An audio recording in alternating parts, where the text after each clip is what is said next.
Pemerintah Indonesia resmi menawarkan peningkatan pembelian produk energi dan agrikultur dari Amerika Serikat. Tidak hanya itu, Indonesia juga akan melakukan deregulasi terhadap sejumlah kebijakan yang dikeluhkan oleh Amerika Serikat. Dan lantas apakah amunisi ini juga mampu meredam tarif Trump? Untuk mengelaborasi sudah bergabung melalui sambungan virtual Ketua Komite Analis Kebijakan Ekonomi Apindo, Ajib Hamdani. Selamat pagi Pak Ajib, bagaimana kabar Anda? Selamat pagi Mbak Megi, sangat baik. Baik Pak Ajib, apakah Apindo optimistis proses negosiasi yang tengah dilakukan oleh pemerintah Indonesia dengan Amerika Serikat terkait dengan penerapan tarif resiprokal akan berbuah hasil positif bagi kedua negara dari kacamata pelaku usaha, Pak? Apa saja yang menjadi tuntutan utama dari Amerika Serikat terhadap Indonesia dalam negosiasi tarif ini? Begini Mbak Megi, kalau kita cermati dari kesepakatan antara Amerika dengan Kementerian Ekonomi kemarin, ini adalah tahap awal Mbak Megi. Karena komunikasi yang dibangun itu adalah dalam waktu kira-kira 60 hari ke depan, dan ini melalui 1 sampai 3 kali putaran lagi. Artinya ada beberapa poin dan kita memiliki masa strategis untuk memberikan masukan-masukan terbaik kepada pemerintah agar kita membangun sebuah hubungan dagang dan hubungan ekonomi yang saling menguntungkan. Itu yang menjadi harapan kita Mbak Maggie. Dan kalau kita lihat, memang dari pertemuan pertama kemarin ada sekitar 10 poin. Salah satunya adalah tentang bagaimana misalnya komitmen dari Indonesia untuk melakukan deregulasi. Kita pikir bahwa komitmen ini menjadi bagian komitmen positif sepanjang pemerintah juga melindungi ekonomi domestik kita. Karena kalau kita lihat poin-poin yang diminta oleh pihak Amerika itu juga sangat banyak Mbak Maggie. Ini bukan hanya sekedar berbicara masalah tarif, tapi kalau kita lihat misalnya bagaimana Amerika juga ingin agar Indonesia menggeser beberapa komoditas impor unggulan ke Indonesia, karena faktanya memang Indonesia ini kan ada beberapa defisit komoditas, misalnya berbicara masalah energi, Mbak Megi. Indonesia ini idealnya punya konsumsi di angka 1,6 juta barel setiap hari. Tapi kalau kita lihat di kerangka ekonomi makro Indonesia dan realitas yang terjadi, kita kira-kira baru kisaran 500 sampai 600 ribu barel per hari. Artinya memang kita defisit energi. Dan kalau kita lihat sementara kita baru impor dari Singapura, dari Afrika, dari Amerika Latin misalnya. Sebenarnya bukan menjadi masalah kemudian kalau sebagian barang itu kita geser dari Amerika sepanjang memang memiliki nilai competitiveness yang bagus dan efisiensi yang juga bisa dibandingkan dengan negara sumber asal sebelumnya. Hal ini cukup menjadi positif. Tapi yang perlu kita cermati dan kita kritisi Mbak Megi adalah ketika kemudian Amerika melihat dan mengkritisi beberapa kebijakan-kebijakan internal Indonesia, misalnya kemarin juga mengkritisi pemakaian kris misalnya. Karena kita lihat dan diidentifikasikan bahwa penghasilan dari Visa dan Mastercard Amerika itu juga relatif berkurang. Nah, kondisi-kondisi seperti ini yang perlu kita cermati dengan baik. Harapan kita Mbak Megi adalah bagaimana pemerintah bisa melakukan negosiasi terbaik sehingga terjadi sebuah win-win. Karena kalau konteks neraca dagang kita sementara surplus 16 miliar US dollar itu tidak masalah kemudian ketika kita reduksi, kita mengambil beberapa komoditas-komoditas termasuk misalnya minyak mentah maupun hasil agriculture misalnya, karena memang faktanya beberapa produk agriculture dari Amerika memiliki nilai tambah dibandingkan dengan di Indonesia, misalnya dari sisi komoditas kapas misalnya, dari kedelai dan lain-lain. Itu tidak menjadi masalah dan tidak akan membuat konstruksi ekonomi dalam negeri. Tapi saya pikir kebijakan-kebijakan misalnya pelonggaran TKDN, kemudian membuka impor seluas-luasnya, itu adalah sebuah hal yang perlu dicermati dan dikaji dengan lebih mendalam karena hal itu akan memberikan konsentrasi ekonomi dalam negeri. Jadi sekali lagi menjadi harapan dunia usaha Mbak Meki, dan ini yang menjadi atensi dari Apindo dan terus kita memberikan masukan-masukan terbaik kepada pemerintah adalah pemerintah bisa membangun kerjasama bersifat win-win terhadap Amerika, tapi satu sisi bagaimana komitmen pemerintah untuk terus melindungi ekonomi dalam negeri.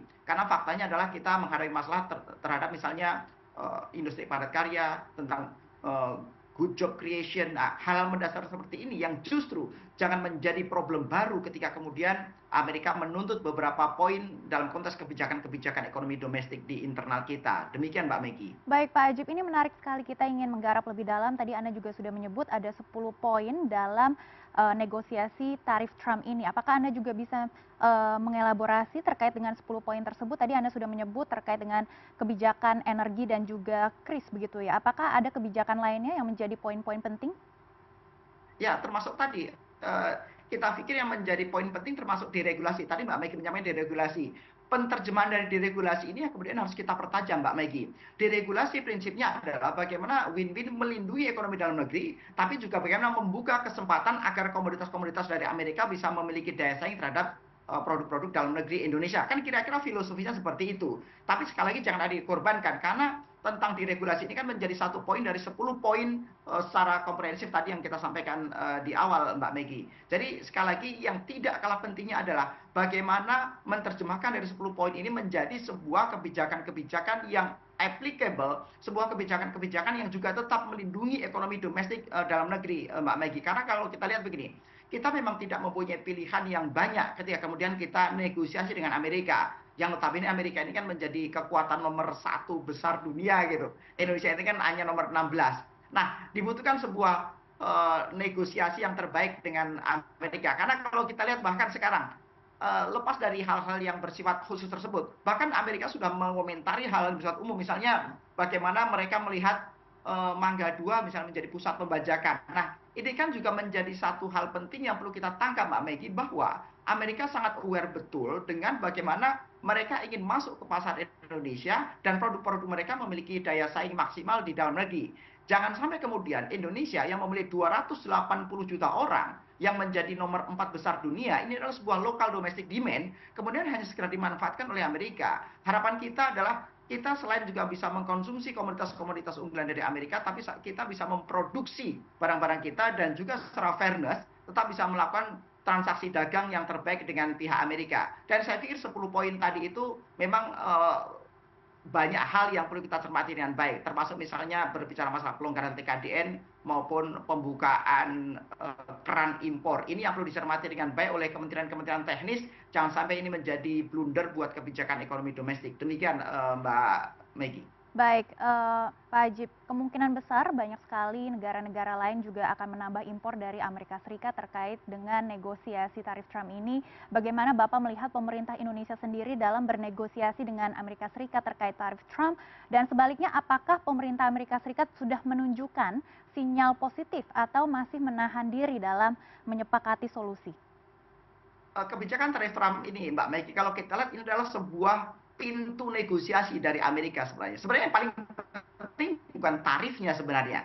Ini adalah bagaimana Amerika dalam tanda petik memaksa kepada negara-negara mitra untuk kemudian melakukan negosiasi secara bilateral, untuk melakukan negosiasi satu persatu. Karena kalau kemudian diterapkan tarif tersebut, maka sebenarnya ini bersifat destruktif buat semua pihak. Amerika akan rugi, Indonesia akan rugi. Tapi kan problemnya adalah negara berkembang akan menjadi kesulitan karena daya tahan terhadap kerugiannya itu sangat kecil, daya tahan. Jadi itu yang menjadi problem, Mbak Maggie. Jadi kemudian ketika tarif Trump itu menjadi sebuah pintu negosiasi, maka diharapkan kemudian kita bisa membuat sebuah aspek resiprokal yang maksimal termasuk buat ekonomi domestik. Kemudian kalau kita lihat, Mbak Maggie, bagaimana tanggapan dari pemerintah Amerika? Kita lihat dan kita cermati, memang Amerika membuka ruang itu seluas-luasnya dengan melihat bahwa sebagian tarif juga tetap dikembalikan ke normal, kemudian adanya masa freezing kebijakan ini tidak akan berlaku 90 hari ke depan dan seterusnya. Artinya ruang-ruang negosiasi itu dengan sengaja terus dibuat oleh pihak Amerika, dan sekali lagi tarif Trump ini hanya sebuah pintu masuk.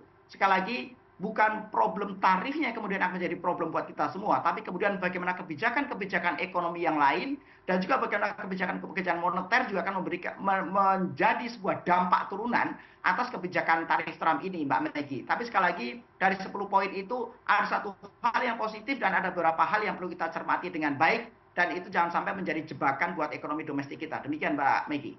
Baik Pak Ajib, ini di tengah negosiasi Republik Indonesia dengan Amerika Serikat ini, pemerintah Tiongkok juga menyampaikan peringatan agar negara mitra tidak mengeluarkan kebijakan yang bisa merugikan kepentingan mereka. Bagaimana dunia usaha membaca dinamika geopolitik ini, mengingat banyak sekali investasi hilirisasi di Indonesia yang berasal dari Tiongkok? Ya, kalau kita lihat sebenarnya begini, Tiongkok ini kan menjadi ekonomi nomor 2 besar dunia dengan sekitar 17 triliun US dollar PDB mereka, sebenarnya nomor 2 besar setelah Amerika. Makanya China adalah satu-satunya negara bisa melakukan retaliasi terhadap Amerika karena mereka dalam posisi head to head, dan bahkan proyeksinya 10 tahun ke depan itu potensi ekonomi China bisa melebihi Amerika. Sedangkan ini yang dikhawatirkan oleh Donald Trump. Sehingga kemudian bagaimana Amerika membangun koalisi-koalisi dengan negara-negara lain sehingga mereka tetap bisa memperkuat ekonomi domestik internal mereka. Sebuah pandangan yang sah dalam konteks kebijakan ekonomi masing-masing negara sebenarnya Mbak Maggie. Tapi kalau kemudian kita lihat bagaimana efek kebijakan Trump terhadap misalnya hubungan Indonesia dengan China dan seterusnya. Indonesia saya pikir sudah memitigasi risiko-risiko itu dengan kita juga menjadi bagian negara BRICS kok gitu loh. Kita menjadi bagian dari negara BRICS yang notabene di situ juga ada India, ada China, ada Rusia dan lain-lain. Kita ada dalam sebuah kerjasama seperti itu dan bahkan kita juga ada di bagian negara developing aid misalnya. Hubungan-hubungan itu tetap terbangun dengan baik. Tinggal bagaimana kemudian kita perlu kalkulasi ulang secara matematika agar bagaimana kebijakan-kebijakan ini kita tidak menjadi korban. Sehingga misalnya kemudian ketika kita dalam proses negosiasi dengan Amerika, kita juga melakukan negosiasi dengan China. Sehingga bagaimana hubungan bilateral ini tetap terjalin dengan baik. Dan bahkan kalau kita lihat sebenarnya Mbak Maggie, produk-produk dari China terus masuk ke Indonesia kok. Karena China itu memiliki efisiensi tingkat tinggi.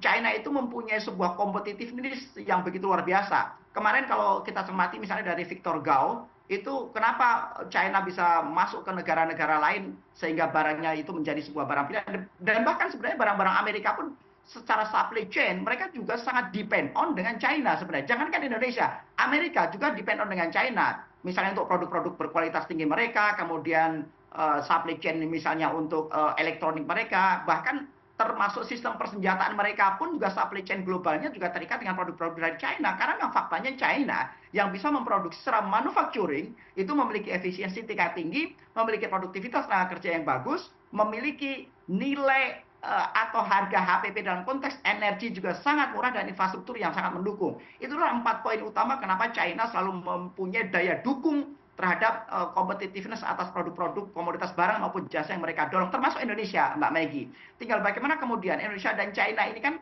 sebenarnya sangat positif untuk kemudian secara bilateral kita melakukan negosiasi ulang dalam kondisi seperti ini. Karena sekali lagi China memang nomor 2 besar dalam bentuk market dengan sekitar 1,4 miliar penduduknya. Tapi sekali lagi Indonesia juga memiliki keunggulan-keunggulan kompetitif dibandingkan dengan China. Dan bahkan kalau kita misalnya electric vehicle misalnya, ini di Indonesia itu mereka volume transaksi Januari sampai Maret misalnya, ada beberapa merek mobil yang bahkan sudah 2 kali lipat dari beberapa merek mobil idola Indonesia sebelumnya misalnya. Ini kan indikator-indikator yang menunjukkan bahwa sebenarnya juga China sudah mulai penetrasi luar biasa terhadap pasar ekonomi di Indonesia. Sebenarnya begini, Indonesia itu sepanjang tidak dirugikan secara ekonomi seharusnya kita tetap terbuka dengan negara-negara yang lain. Dan saya lihat Presiden Prabowo itu dengan diplomatik terhadap negara-negara lain, saya pikir ini sudah termitigasi dengan baik. Tinggal bagaimana kemudian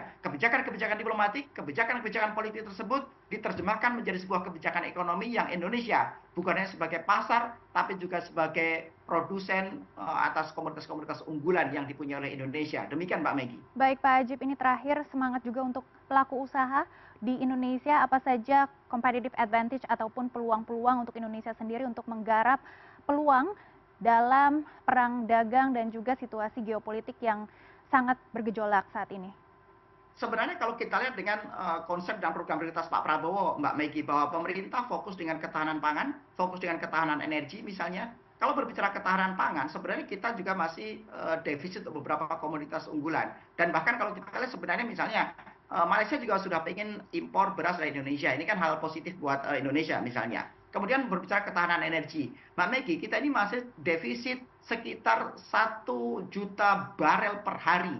Ini yang perlu kita cermati dengan baik. Sehingga yang kita harapkan adalah idealnya Indonesia itu bisa lifting minyak itu sekitar 1 juta barel per hari. Sehingga defisitnya bisa lebih kita reduksi. Ini yang menjadi harapan kita. Tapi kalau kita lihat misalnya dari sumber-sumber kita dari sisi agriculture, maritim, dan perkebunan, selain bidang energi, ini menjadi sebuah komoditas unggulan yang dimiliki oleh Indonesia. Seharusnya bagaimana Pak Prabowo itu mendorong hilirisasi, mendorong peningkatan nilai tambah atas semua komoditas-komoditas unggulan yang lebih melibatkan banyak stakeholder ekonomi dan pelaku di Indonesia. Karena lebih dari 40 juta orang itu ada di sektor agro maupun di sektor UMKM dan pemerintah harus lebih fokus pada hilirisasi tersebut. Sehingga di sela-sela ekonomi global yang begitu fluktuatif dan begitu dinamis, Indonesia masih bisa bertahan dengan baik. Itu yang menjadi harapan kita dan Indonesia harus fokus dengan usaha yang padat karya dan pemerintah bisa fokus dengan meningkatkan nilai tambah yang lebih melibatkan ke banyak orang sehingga UMKM kita juga bisa bertumbuh. Demikian Mbak Maggie. Baik, kami akan terus memantau perkembangan negosiasi tarif Trump. Terima kasih Ajib Hamani yang sudah bergabung bersama kami di CNN Indonesia Business.